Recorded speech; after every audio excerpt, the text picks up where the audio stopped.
కాంగ్రెస్ వచ్చి సంవత్సర కాలం గడుస్తుంది. ఈ సంవత్సర కాలంలో ఎలాంటి అభివృద్ధి జరిగిందంట? కాంగ్రెస్ వచ్చినప్పటి సంది ఏం జరుగుతలేదు. అది ఇది ఇల్లు సర్వే అంటుండ్రు, ఎక్కడైనా వస్తుండ్రా? ఇప్పటిదాకా అయితే ఒక్కొక్క దగ్గర వస్తుండ్రు, ఒక్కొక్క దగ్గర వస్తలేరు. ఇప్పుడు ఇల్లు సర్వే అన్నారు, ఏమన్నా చెప్పిండ్రా? ఎప్పుడు చూసినా వాళ్ళ లొల్లిలే. ఆ సీఎం ఈ సీఎం లొల్లి పెట్టుకోవడం అదొకటి. మళ్ళీ సినిమా స్టార్ వాళ్ళది. పబ్లిక్ ఏం చేస్తుండ్రు? కేసీఆర్ అన్న చేసిండు కదా, 45,000 మందికో 60,000 మందికి ఇల్లు ఇచ్చిండు. మళ్ళా జీరో బిల్ నల్లు ఇచ్చిండు. ఎవరు నల్ల బిల్ అయితే ఏం కట్టలేదు కదా, నల్లది ఇచ్చిండు. పింఛన్లు చేసిండు, కరెంటు చేసిండు, మళ్ళీ రైతు బంద్ వేసిండు. ఊర్లల్లో సిటీలలో అయితే 2,000 పింఛన్ వేసిండు. మాకు లేటుగా అయినా వేసిండు. కొత్త కార్డులు అప్పుడు ఎక్కినప్పుడు ఇచ్చిండు. తర్వాత 10 ఏళ్ళ తర్వాత ఏమి ఇవ్వలే. ఆయన ఎక్కగానే కార్డులు ఇచ్చిండు. మధ్యలో అయితే ఇండ్లు ఇచ్చిండు. ఈయన ఏం చేస్తుండు? ఈయన 100 రోజుల్లో చేస్తా అన్నాడు. 100 రోజుల్లో ఎక్కడ చేసిండు? ఏం చేసిండు 100 రోజుల్లో? 100 రోజులు పోనీ సంవత్సరంలో ఏం చేసిండు? అల్లు అర్జున్కి పట్టించుకోవడం అంత అవసరమా? అల్లు అర్జున్కి పట్టుకుంటుండ్రు. వాళ్ళు సినిమాకి పోయినరు, వాళ్ళు ఇష్టం, వాళ్ళు మాట్లాడుకుంటారు, వాళ్ళు ఏదో సెటిల్మెంట్లు చేసుకుంటారు. పబ్లిక్ గురించి ఏం చేస్తుండ్రు? ఇప్పుడు ఇదంతా కూలగొట్టిండ్రు. ఇదంతా మోరీలు ఖరాబ్ ఉన్నాయి. మోరీల గురించి మాట్లాడొచ్చు కదా. ఒక నిరుపేద వాళ్ళ గురించి ఏమైనా మాట్లాడుతున్నారా?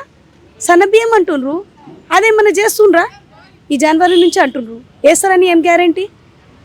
కనీసం నువ్వు ఇండ్లు అంటున్నావు, ఇండ్ల గురించి ఎవరికి వచ్చినాయి ఇండ్లు? 100 రోజులు అన్నాడు, ఇల్లు రాలేదు. పింఛన్ 4,000 అన్నాడు, పింఛన్ రాలేదు. మళ్ళీ రేషన్ కార్డులో 2,500 అన్నాడు, ఏడొచ్చినాయి?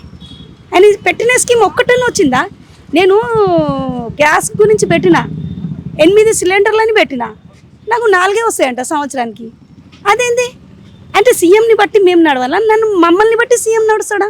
మేము గెలిపించింది ఎందుకు? ఓట్లు వేసింది ఎందుకు? అట్లాంటప్పుడు ఎవరికి ఓటు వేయొద్దు, కేసీఆర్కి వేయొద్దు, ఎవరికి వేయొద్దు. పబ్లిక్ చూసేది సీఎం. సీఎంఏ పక్కకు జరిగినాక పబ్లిక్ ఏంది? వాళ్ళ గొడవలేనా? ఇప్పుడు లోకంకి చూడాలి. ఆయన సేవ చేసేది ప్రజలకి, ఏ లీడర్లకు కాదు. వాళ్ళు ఏం చేసిండ్రో ఏందో, అది ఏం డ్యామ్లు కట్టిండ్రో అది పక్కకు పెట్టండి. అది ఒకటి ఇరిగిపోతే దానికి సొల్యూషన్ చూడాలి. ఇది ఎట్లా అని వాడిని జైలుకి వేస్తా, ఈయనకి జైలుకి వేస్తా. మాకేముంది ఎవరికి జైలుకి వేస్తే? పబ్లిక్ ఏముంది? పబ్లిక్ ఏం చేస్తుండ్రు? ఫ్రీ బస్సులు అవసరమా? మేము కిరాయిలు పెట్టుకోలేమా? లేడీస్ పెడితే లేడీస్కి జెంట్స్కి ఇద్దరికి పెట్టండి ఫ్రీ. అదన్న ఒక ఉపయోగం ఉంటుంది కదా. కనీసం అట్లా ఫ్రీ చేస్తే ఆటోలోకి నష్టం అయిపోయింది. ఒకళ్ళకి మనం మంచిగా చేస్తే ఒకళ్ళకి ఇది కావద్దు కదా. అట్లాంటప్పుడు ఫ్రీ భోజనాలు పెట్టండి, ఫ్రీ టిఫిన్స్ పెట్టండి. స్కీమ్ అంటే అది. మీరు సిలిండర్లు పెడుతుండ్రు, అది కూడా రేషన్ కార్డు ఉన్నోళ్ళకంట. ఎందుకు ఈ చే నుంచి ఇచ్చి ఈ చే నుంచి దిగ్గుంచుకుంటారు? కనీసం కొంతమంది సాఫ్ట్వేర్లు ఉంటారు. ఇప్పుడు అక్కడ ఊర్లో సరిగ్గా లేకుండా సిటీకి వచ్చి బతుకుతారు. ఇప్పుడు ఆ పిల్లగాడు బతుకుతాడు, వానికి 40,000 శాలరీ. 40,000 శాలరీ అంటే 15,000 కిరాయి కడతాడు. 5,000 6,000 మనకి రేషన్కి అయిపోతుంది. ఇప్పుడు ఊరికి పంపిస్తే వాడు సాఫ్ట్వేర్ ఉంటే మనకి కార్డు ఉండొద్దా? White card. ఏమైనా గవర్నమెంట్ ఓట్లన్నా పింఛన్లు వస్తున్నాయా? 2 లక్షల పింఛన్లు వస్తున్నాయా? ఏముంది కార్డుకి దానికి లింకు? పెట్టేది ఉంటే లీడర్లకు కట్ చేయండి. పెద్ద లీడర్లకు రేషన్ కార్డులు ఇవ్వద్దు. మిడిల్ క్లాస్ ఫ్యామిలీకి ఇచ్చేది ఎందుకు కట్ చేస్తారు మీరు? డాక్టర్ చదువుకుంటే మనకి కార్డు అవసరం లేదా? ఒక లాయర్ ఉంటే మనకి కార్డు అవసరం లేదా? ఇప్పుడు అందరు మిడిల్ క్లాసే కదా. కోటీశ్వరులు ఎవరున్నాడు? 25% కోటీశ్వరులు ఉన్నారు, 75% మిడిల్ క్లాస్ ఫ్యామిలీ ఉన్నది కదా. మనకు ఒక 2 ఇండ్లు ఉంటే వాడు కోటీశ్వరుడా? ఇప్పుడు ఎంతమంది ఎమ్మెల్యేలు ఉన్నారు, వాళ్ళు కోటీశ్వరులు. పెద్ద తోపులు వాళ్ళు కోటీశ్వరులు. మిడిల్ క్లాస్ ఫ్యామిలీ కోటీశ్వరులు కాదు. 2 ఇండ్లు ఉన్నవాడు కోటీశ్వరుడు కాడు. వాడు సంవత్సరానికి 10 లక్షలు సంపాదించి వాడు కోటీశ్వరుడు. 2 లక్షలు 3 లక్షలు సంపాదించిన వాడు కోటీశ్వరుడా? వాళ్ళకి తెల్ల కార్డులు వద్దా? డాక్టర్ చదివినోనికి తెల్ల కార్డు వద్దా? అడ్వకేట్ ఉంటే వాళ్ళకి తెల్ల కార్డు వద్దా? సాఫ్ట్వేర్ ఉంటే వాళ్ళకి తెల్ల కార్డు అవసరం లేదా? తెల్ల కార్డు ఏంది, పింక్ కార్డు ఏంది, అసలు ఏంది? దాంట్లో ఏముంది? ఇచ్చేది ముష్టి 6 కిలోల బియ్యానికి వాడేమైనా కోటీశ్వరుడు అయిపోతాడా? ఒక మాట పోతే యాక్సిడెంట్ అవుతుంది. సాఫ్ట్వేర్ కొడుకు, అడ్వకేట్ కొడుకు యాక్సిడెంట్ అవుతుంది, వానికి హాస్పిటల్లో వేస్తారు, తండ్రో తల్లో ఎవరికో. అయితే ఇప్పుడు వాడికి సడన్గా ₹1,00,00,000 ఎక్కడి నుంచి దొరుకుతాయి? ఇంకా తెల్ల రేషన్ కార్డు, ఆరోగ్యశ్రీ ఏదో ఉంటే వానికి ఏదైనా ఉపయోగం ఉంటుంది గవర్నమెంట్ తరఫు నుంచి.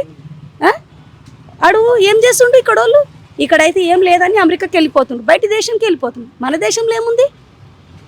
సగం వాళ్ళు తింటారు, ₹1 75% వాళ్ళు తింటారు. 25% పబ్లిక్ వస్తుంది. అది కూడా వాళ్ళ రికమెండేషన్కే పోతుంది. పబ్లిక్ అయితే జీరో వస్తుంది. పబ్లిక్ ఏది అసలు లోక్సత్తా పార్టీకి మించింది పార్టీ వేరేది లేదు. అసలు ఎడ్యుకేషన్ లెవెల్కి ఉంది. ఏ లీడర్ చదువుకుండు? ఏ లీడర్ నా డిగ్రీ చేసిండా? ఏమన్నా బీకామ్ చేసిండా? వాళ్ళకి అర్థం కానికి ఏదైనా సీఎం ఉంటే చదువుకున్నాడు ఉండాలి. రెడ్లు చూసుకుంటారు, ఎవరి కులం వాళ్ళకి చూసుకుంటారు. ఏమన్నా అంటే మా కులం అన్నారు. ఏ కులం ఎవరికి ఏం చేస్తుంది? మీరు చేసేది పబ్లిక్కి చేయండి. రేషన్ కార్డులు పెట్టండి, స్కీమ్లు. మాకు బస్సులు వద్దు, లేడీస్కి వద్దు, జెంట్స్కి వద్దు. మీరు ఎట్లా నడుస్తుంది అది కూడా లాస్కే పోతుంది. ఇది ఆర్టీసీ లాస్కే పోతుంది. మీరు ఎట్లా పెడతారు దాంట్లో ఒక 10 రూపాయలు తక్కువ చేయండి. మాకు బియ్యంకి తక్కువ రేట్లు ఇవ్వండి. సన్న బియ్యం, దొడ్డు బియ్యం ఏది ఇచ్చినా మాకు తక్కువ రేట్లో దాంట్లో తక్కువ చేయండి. పెట్రోల్లో తక్కువ చేయండి, గ్యాస్లో తక్కువ చేయండి. ఫ్రీగా స్కీమ్లు పెట్టకుండ్రి. ఇప్పుడు 800 పెడుతున్నాం మేము గ్యాస్కి. అదే గ్యాస్లో 150 రూపాయలు తక్కువ చేయండి. ఇప్పుడు కిలో బియ్యం 65 రూపాయలు కిలో తీసుకుంటున్నాం మేము. అదే 50 రూపాయలు కిలో పెట్టండి. ఒక 10 రూపాయలు తక్కువ పెడితే కదా మాకు కూడా ఏదైనా సొల్యూషన్ ఉంటుంది కదా. ఇప్పుడు మాలాంటి వాళ్ళు పెద్ద కళలు కనలేం. ఇప్పుడు నేను ఇక్కడ పుట్పాట్లో ఉన్నా. మా అంటే ఒక 150-200 కొంటా సంపాదించుకుంటా. దాంట్లో 200 నాకు మొత్తం నడుస్తుందా? ఈయన ఏమైనా ఇస్తుండా? కేసీఆర్ ఏమైనా ఇచ్చిండా? ఎవరేమి ఇయ్యరు. ఇవన్నీ వేస్ట్. పబ్లిక్కి చేయాలి. పబ్లిక్కి ఏం ఉపయోగం ఉంటుంది, ఏ దాంట్లో మనం తగ్గిస్తే బాగుంటుంది. మనకు అవసరం ఉన్నది ఫుడ్డు, వైద్యం, స్కూల్స్. అది తక్కువ చేస్తలేరు మీరు. ఇవి అడ్డమైన స్కీమ్స్ ఏంది? ఫ్రీగా వద్దు, దాంట్లోనే తక్కువ చేయండి. చేసే దాంట్లోనే తక్కువ చేస్తే మేము కూడా కొనడానికి ఆలోచన చేస్తాం. ఉన్నోడు వానికి రేషన్ కార్డు పెడుతుండ్రు. గుర్తుగా పెద్ద బిల్డర్లకు రేషన్ కార్డులు ఉన్నాయి. మిడిల్ క్లాస్ ఫ్యామిలీ వాళ్ళకి ఎక్కడుంది? డాక్టర్ చదువుకుంటే మనకి తెల్ల కార్డు అవసరం లేదా? అడ్వకేట్ అయితే మనకి తెల్ల కార్డు అవసరం లేదా? తెల్ల కార్డు ఏం చేస్తుంది? ఎవరైనా యాక్సిడెంట్ అయితే ఇంట్లో జస్ట్ ఆడ అమెరికాలో ఉంటాడు, ఎక్కడో ఉంటాడు, ఇక్కడ లేక అక్కడ పోతుండు. ఇప్పుడు పోతే యాక్సిడెంట్ అవుతుంది. ఎవరికో అవుతుంది ఇంట్లో, చెప్పలేం. ఇప్పుడు పరిస్థితులు బాగాలేవు. ఆ తెల్ల కార్డు ఉంటే కొద్దిగా జర హెల్ప్ అవుతుంది కదా. ఇంటోళ్ళు పోలేరు. ఆ తెల్ల కార్డు ఉంటే కొద్దిగా పెద్ద డాక్టర్లు వచ్చి ట్రీట్మెంట్ చేస్తారు కదా. హార్ట్ అటాకే వస్తుంది, షుగరే ఉంటుంది. కొడుకులు చూస్తారని ఏంది? ఇప్పుడు వాళ్ళ సంపాదన వాళ్ళకి సరిపోతుంది. 10 రూపాయలు సంపాదిస్తే 10 రూపాయలనే సరిపోతుంది. కొడుకు అయితే ఏంది, బిడ్డ అయితే ఏంది. తల్లిదండ్రులకు ఏం ఉపయోగం ఉంది దానివల్ల? మేము ముసలం అయిపోతాం. రేపు మాకేముంది ఫ్యూచర్? ఆ రేషన్ కార్డు ఉంటే మేము ఏదో ఇంత తెచ్చుకొని ఏదో ఇంత తిని మా అంతల వరకు మేము ఉంటాం. దాంట్లో పిల్లలకు ఉపయోగం లేదు, మాకు పనికి వస్తుంది.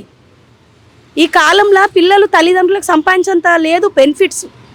ఏ సాఫ్ట్వేర్ ఉన్నా, ఏ అడ్వకేట్ ఉన్నా, ఏ డాక్టర్ ఉన్నా ఎవ్వరికి ఉపయోగం లేదు. 40,000 సంపాదించినా దానికి సరిపోతుంది. ఇవి ఫ్రీ స్కీమ్లు పనిచేసి చేసే దాంట్లోనే తగ్గించండి మాకు. అదే సార్ మిడిల్ క్లాస్ ఫ్యామిలీ.